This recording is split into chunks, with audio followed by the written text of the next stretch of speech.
Hi, welcome back to Guru Grit. My name is Monica and this is a channel for learning primarily about all spiritual things, and today we're going to be covering some planets in astrology through my Planetary Power series.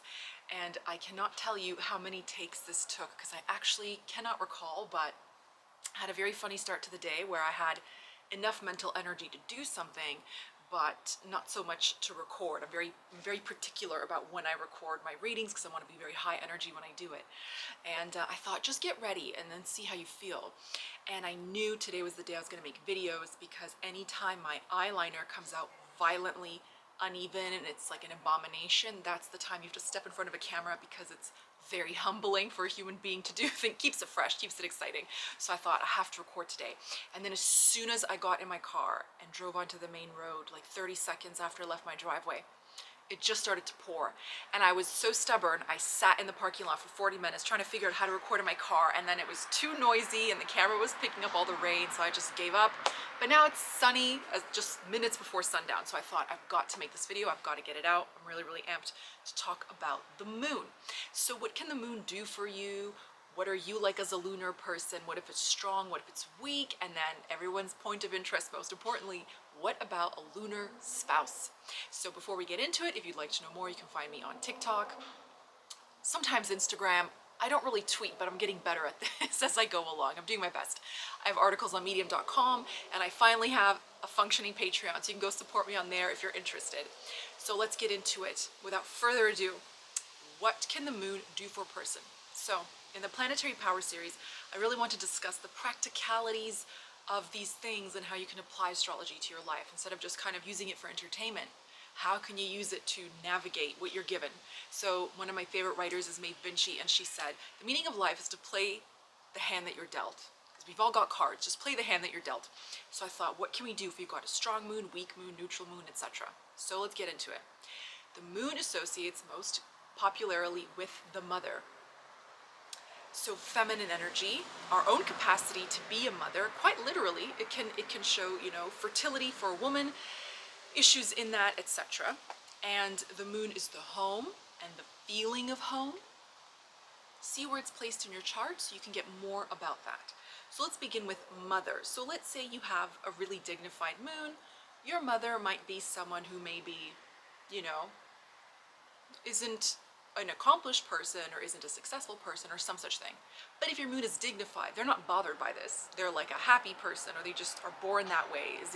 Ignorance is bliss. So sometimes this really works to people's advantage. If the moon is hard hit, in Scorpio, in Capricorn, if it's sitting with Saturn, if it's aspected by Saturn or some other enemy, etc., then you could have had a mother who, if it's in the 7th house, had issues in their marriage, and or society as well. If it's in the 8th house, then maybe some kind of taboo topic. Let's suppose it's in Scorpio in the 8th house where it's completely lost. Then maybe her childhood was really rough, or there was some drug abuse in the family, or her own children went on to experience something quite taboo. If it's in the 4th house, let's say, then the mother could have literally had an uncomfortable living situation, living in a place without heating, or in poverty, or working really hard, and so forth. 6th house, disease, etc. So for yourself, what can the moon show? The moon is a very interesting satellite. It's very shifty. It changes signs every 2.5 days. So if you are unhappy with your moon, I wouldn't worry because it's going to be in every sign in the zodiac once a month. So you can always get it right another time. So I don't worry about that. And so the moon rules our habits, things that we do, habitually, repeatedly, day to day. So its energy frequents us, I would say, quite often. It visits us frequently. So Cancer ascendants, by this logic, are actually quite fortunate because no matter what goes left in their lives, they can make it go right once a day, every day, because their ascendant ruler will illuminate them, will shine on them, or they can, be in communion with it once a day, which is very fortunate, unlike Saturn, which is like once every 29.5 years. So in this sense, it can show, can you move ideas, intelligence, habits, social intelligence, not just emotional.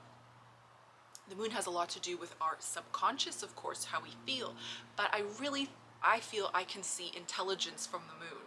So where it's placed, you can kind of start to see the ways in which a person is actually quite smart. And sometimes people are very cunning as well. So combinations for the moon that really interest me then, I'm going to discuss a little more, though I have a full video on it called Moon-Mercury Combinations. So Moon-Mercury conjunctions is one of them. It's very, very interesting. Someone can be so smart, they end up hurting using it not for good, you know, being like a scam artist or like a sleazy sort of a schmoozy type, right? But in any case, it can make a person hyper intelligent, like an absolute genius, no doubt. So moon is something that can help us move things, okay? It moves things. That's how I would put it. If I think of it as water, it's always flowing and it's best in its raw and natural state, be it a babbling brook or a creek or a stream or a river, versus being forced into, you know, our plumbing systems like rigid pipes. It doesn't like that sort of energy. It's very feminine. It likes to be expansive, so it can make a person quite curious. It can make a person interested in a lot of things. In my experience, I have found, you know, Pisces energy, so moon in Pisces, but a lot of Pisces energy can make a person really adept at languages. They don't even know how. They just pick things up and they remember them. So it's very, very interesting. So think of it that way, that it's something that just absorbs. It just absorbs information, it absorbs energy, it absorbs feeling. So let's get into some planetary combinations. So if you've got Moon and Mercury, I should leave this to the end, but it's fascinating in that Mercury rules actors. So let's say it reflects or it mimics what you do. And the moon will absorb whatever is around it because it rules motherhood. So it, you know, figuratively, it impregnates itself with whatever planet is sitting near it, which is why when it's mortal enemy Saturn, it's very, very hard for the moon because it picks up melancholy, it picks up deep thoughts, but dark thoughts, and they can make a person wise, but it'll make them sad for a long time before they realize the value of wisdom, you know, like they say youth is wasted on the young. No young person cares about being wise, they care about having fun, but this is one of those things. With Mercury, it could take a long time for that person to grow up because there could be a lot of immaturity or too much playing, too much jesting, but it can make them incredibly smart, you know, and it can affect their nervous system because it's too stimulating. So if it's, you know, sometimes not in a good placement, but sometimes if it's too well placed, then also it can just overexcite that moon and so that mind. So these people might not be able to sleep very much, and coffee could be their nemesis, but they can't stop drinking coffee because moon is habits, and then it's just like this whole cyclical thing. You have to be quite deliberate about changing your life. Like they say that once you're aware that something that you do is a habit, it's no longer a habit, it's a choice. You do it because you want to do it, right? So that's very lunar. So be mindful of those things. So let's say, you know, Moon, Venus are very, very wonderful, especially in an aspect. It makes people excellent musicians. I don't think I've ever missed on that. Anytime I've seen this very, very specific combination, the person has always written back and said, you're right, I love singing. And I'm not saying this, but like everyone in my family tells me I'm really, really good. I'm like, well, I know you're good. So you can sing. It's a gift. Moon likes to express, you know, and Venus likes the arts. So it makes a person very, very in tune. Like they have like this vibration or this harmony about them. They can make beautiful music. Even in synastry, you know, if Moon, Venus in synastry, you know, like, it's kind of silly, but you could say they will make beautiful music together, whatever that is for them. Poetry and lyrics and lyricists and all those things are quite nice. And then Jupiter makes the moon really happy-minded. So they're very, very happy together. I think Taylor Swift has that in the 9th house in Cancer. So moon is in its own sign, Jupiter is exalted. So she really shakes it off. Like anything that happens, she's not bothered. She can even start fights if she wanted to, and she would still come out on top because she just doesn't, you know, she's like this Wolverine ability to heal. So Jupiter moon people are especially fortunate. So where is the moon in your chart? Well, moon is strongest in the 4th house. So that's the starting point. Now, if moon is in 6, 8, or 12, it can wander a little bit. Now, everything has its superpower. So like in 12, I could see a person can be a great artist. They can be a free thinker, a free spirit. You know, in the 8th house, an amazing researcher. So a writer, academic, or someone who's just unafraid generally. After they overcome their own demons, they're pretty much invincible. So then, you know, the 6th house as well can be very, very clever. and they have to learn a lot about themselves and take very good care of themselves. You should take very good care to guard your mental health if Moon is in the 6th house, because 6th house isn't just physical health, it's all health, so be very, very mindful of that as well. So now, what can you do to strengthen your Moon? So let's suppose Moon is in Scorpio or in Capricorn, where it's experiencing debilitation. Let's suppose it's sitting with Saturn, so it's pretty much malnutritioned, malnourished, and the Moon is our ability to self-soothe. So you'll see that these people growing up did not have coping skills or mechanisms for healing their wounds. So they could take things to extremes. You know, if it's in Scorpio, it doesn't mean that you were doing like bad stuff or like involved in crime or etc. But you could punish yourself. Maybe you held yourself back. Maybe you had real gifts and talents, but you were fearful of the world and you couldn't get out there and do all the things you wanted to do. So, you know, when the Moon is debilitated, people tend to have a very keen sense of danger. They're hyper aware of all the things that can go wrong in their life because young life, I would say 25 and under, something happened to destabilize them. They were not stable. So I don't know if it's in the home or in the family or in school, bullying. You know, Scorpio will bring power struggles like bullies, physical violence, abuse. You know, in extreme cases, sexual abuse is possible. I've heard a Western astrologer, I don't know if it was in a book, but it was a long time ago. They said, you know, if it's with Pluto, it could be sexual abuse, you know, and it will show you where, if it's in a specific house, right? So if it's like in the 5th house, it could have been a party. If it's in the 10th house, it could be at work, etc. Now in Capricorn, I'm like a big advocate for Capricorn energy. So I feel, you know, Capricorn people were always somehow wiser than their parents. So these children tend to bring themselves up. And sometimes in extreme cases, they had no helping hand. So they were like, they dragged themselves up. It was very hard for them. They were more mature than their parents, or emotionally mature than their parents, or wiser, or more even-tempered. And they just have to, whatever they go through, they feel they have to go through alone. So they learn to support themselves really young, or rely on themselves really young. So when then they're older, they find it hard to receive, and they're hyper-independent. You know, they feel uncomfortable if they have to ask for help. So what these people really would benefit from is to, you know, learn to take care of themselves and appreciate themselves and be a little bit softer with themselves. So Moon remedies are, number 1, foolproof, everybody should do regardless, meditation.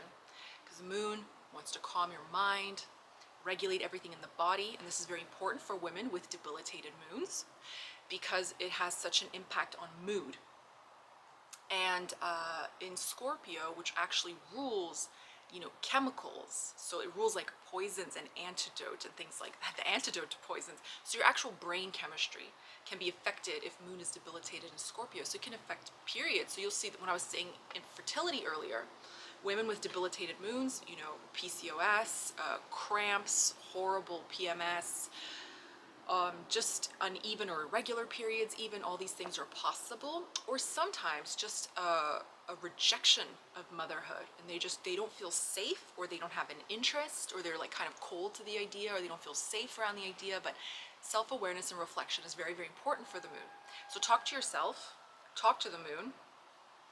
Take baths because it's water, so that's something quite nice. You know, maybe spend time near water, and it's quite nice to do this reflective work in front of a river or a lake or a fountain if you can find one, because the subconscious mind is much more impressionable near bodies of water. So if you've read Robert Greene's The Art of Seduction, you will know that he mentions a famous philanderer in one of the chapters, and he said what he would do is he would you know, have this whirlwind romance, and he would sweep women off their feet, and he would suggest a trip early on because you get an adrenaline rush. But he was so clever that he would always take them to a place that had a body of water, so like a lake or a beach, lay them down, and then tell them all the things they'd want to hear, because it was like a programming effect. So if you do that to yourself, or while you're in the bath, you're like, I'm safe, life takes care of me, everything's working out for me, then it could really, really help. So other things are like Moonstone or pearls. Pearls are associated with the Moon. The only thing I would say for actual like gemstone remedies is to actually have an astrologer look at your chart, a proper remedial astrologer. I don't recommend proper remedies for several reasons, but one of them is you shouldn't do them yourself, I suppose, because you could activate a Cancerian house, that's not a house you want active in your chart, so you have to like look at everything to really know what's going on. Now, what if Moon is strong? Well, if Moon is exalted in Taurus, then that's why. Taurus and Scorpio are on the axis of attainment and possessiveness. And so Taurus rules assets, you know, value, things that we want. And the moon, in order to thrive, for feminine energy to thrive, it needs a steady, strong foundation. So like a house, a provider, a protector. And this is found in the earth sign of Taurus, which anyways rules, you know, to have. And also it's a lazy sign. It's the laziest and the slowest moving sign. So the moon, when posited in a very stable sign, probably the most stable sign, then it's able to feel inspired, it's able to thrive, it's able to heal, and it's a sign of Venus, so it's quite happy, you know, so that's something to be mindful of. Now, the moon can also bring in nice things. Actually, moons by transit or planetary periods can cause a person to make an indulgent purchase. It has something to do with the finer things in life because it rules things that are shiny, and it actually rules things that are new. The opposite sign, or the opposite opposing planet for the opposite sign, which is Capricorn and Saturn. Saturn is the elder. He not only rules old things, he literally rules dead things. Like if I see a lot of Capricorn energy, I will think that person must like leather jackets or something like that because it's dead skin. So the opposite is Cancer. So it's new things, you know, like shiny things. So when moon is in Taurus, people tend to have really nice, elegant taste. They can do very well in finances, and sometimes you'll just find that they're lucky without trying or overexerting themselves. They just know someone who knows someone who knows someone who suggested them, and they get a new job, they get a promotion, it just works out for them. So they can be quite good at amassing wealth. So it's very fascinating, and because they're happy-minded, etc., things just generally can fall into place for them. Now, I have lots to say on debilitated moons and exalted. I think one of the things I'm really passionate about, but I'll leave you with this. Don't worry about anything. Don't worry about anything ever, because everything's always working out for you anyways, and that's the whole point of why you incarnated, was to figure out how to do things yourself. So if your moon is debilitated or sitting with a difficult planet, you just have to understand that when you dig yourself out of that sort of feeling and those habits and those mental patterns, right? Those mental, that's very moon, those thought patterns, and you empower yourself, then you become the strong person on the path. And you're gonna stand alongside other people who are very strong, and you keep everyone else on their path. You keep them from falling over the edge. And if someone manages to get through, you're strong enough to pick them up and put them back on their path, completely unfazed, because you've seen it all. Debilitated moon people have generally seen everything. They're very hard to scare. They're very hard to shock. You know, they don't shake easily. So don't pity them, and don't demonize those placements, because those people have some, like, you know, the most wicked sense of humors, and they are just calm and willfully joyous. They choose to be happy because they know how easy it is to tip into, you know, bad habits and things like that. So now let's get into the fun stuff about relationships. What if moon is sitting in your 7th house? First of all, good news, you'll marry someone very good looking. The moon will give a very, you know, beautiful person. So look for things like buoyant, radiant skin, really pretty, shiny eyes, or really white whites of the eyes. Generally, even if they don't drink a lot of water, they just tend to look very hydrated. And they tend to have ethereal qualities, sort of like, they just look really like, they have like a sheen over them somehow. Sort of like Rihanna reminds me of that, and somehow, I can't remember who else, but they kind of remind me of this like very glossy, like a fairy almost, but very pretty. Usually rounded features, maybe fuller lips, bulbousy nose, rounder eyes, or just a face shape that's quite round. They can appear, you know, kind, I suppose, like not soft as in weak, soft as in emotionally in touch with themselves. Another thing, if it's in the 7th house, is you tend to see people marry younger. So they can marry at 18, they can marry at 23, 25, you know, so pretty much in their 20s. This is if it's like aspected well or unaspected, I suppose. But if it's aspected with like Saturn, then not necessarily, because Saturn rules elders. So you might marry someone young later on, or you might marry someone older sooner. So there could be a mix. Now, if you have a moon strongly suggesting you're going to marry a lunar person, then I would say you're in luck, because lunar, especially if you're a woman, because lunar people seek relationships to bond with people. They actually look for people to have deep, meaningful bonds with. They treat food like, you know, I mean, like soul connections as food for their soul. So they really want to speak to you, they want to get to know you, and they're nourishing people. So lunar people are actually quite healing. So if you attract a lunar person, you'll recognize them by the fact that they're generally interested in deep emotional bonds.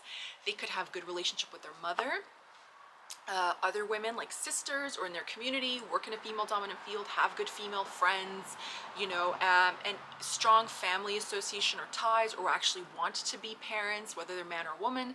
So you're looking for somebody who mentally stimulates you and emotionally satisfies you. So that's actually very nice. So someone who's a good conversationalist, communicator, listener, feeler, you know, expressive in the vulnerable, and all these wonderful things.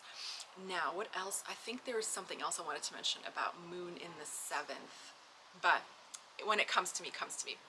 In any case, the biggest takeaway from all of this is to, oh yeah, I was gonna say physical, but it just makes them really pretty. So look for other things, like look for, you know, the ruler of the 7th house, or if the moon is sitting with anything, to get more of a physical characteristic.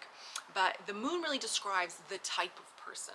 So ultimately, someone just devoted and interested in actually bonding. Like, they will not marry because they feel they need to get married. They only want to marry someone who just gives them that one thing no one else can, you know. So I see this all the time in what I do, and when I make the videos about SP, I know everybody doesn't really think it's true, but if, you know, they think like, oh, it's impossible to attract someone like famous and powerful or whatever. But if you have, if you know, if they're a lunar person and you have something no one else can give them, they wouldn't give you up for the world. They will give up the world before they think about spending a day without talking to you, because you nourish them, right? You give them something they feel they need, this inner sustenance, which is absolutely priceless. So it's so beautiful and it's so sweet, and the moon can do so much for a person. It's very, very important. So please, whether your moon is strong or weak or in between, it doesn't matter. Consider meditation daily, you know, 10-15 minutes in the morning. You don't need an hour. You don't need to sit on a cold hardwood floor until your ankles are bruised and bleeding. Just something calming, maybe some hypnosis or something. It will take your mind to places you couldn't even believe that it could go. So thank you so much for being here. Please let me know if you have any other questions. I'm going to continue this series with Venus and Jupiter next, and I look forward to answering all your wonderful emails and questions. And until next time, I wish you a very beautiful rest of the week. Bye-bye.